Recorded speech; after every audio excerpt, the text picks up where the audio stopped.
الہ آباد high court نے پیر کے روز متھرا کی شاہی عیدگاہ مسجد کو ہٹانے کی درخواست کرنے والی PIL پر اپنا فیصلہ محفوظ کر لیا، جس کے بارے میں عرضی گزار نے دعویٰ کیا تھا کہ یہ کرشن جنم بھومی یا بھگوان کرشن کی جائے پیدائش پر بنائی گئی عمارت ہے۔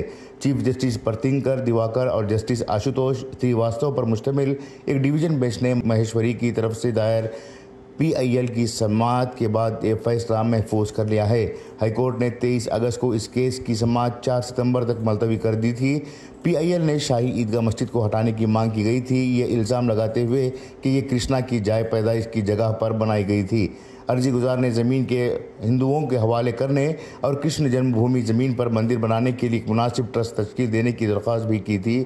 ایک عبوری عرضی میں درخواست گزار نے درخواست کے نمٹانے تک ہندوؤں کے ہفتے کے مخصوص دنوں اور جنم اشٹمی کے تہوار یعنی بھگوان کرشن کے جنم دن کی تقریبات کے دوران مسجد میں عبادت کرنے کی اجازت بھی مانگی تھی۔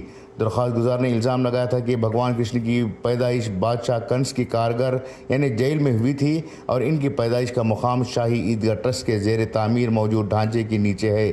درخواست گزار نے آرکیولوجیکل سروے آف انڈیا کے ذریعے متنازع ڈھانچے کی عدالت کی نگرانی میں کھدائی کے لیے بھی درخواست کی تھی۔ پٹیشن میں کہا گیا تھا کہ مسجد اسلام کا لازمی حصہ نہیں ہے اور اس لیے آئین کے آرٹیکل 25 کے تحت آزادانہ طور پر مذہب کا دعویٰ کرنے، اس پر عمل کرنے اور اس کی تبلیغ کرنے کے حق کا استعمال کے لیے متنازع زمین کو ہندوؤں کے حوالے کیا جانے کی بات کہی گئی تھی۔ بیورو رپورٹ، انقلاب نیوز، الہ آباد۔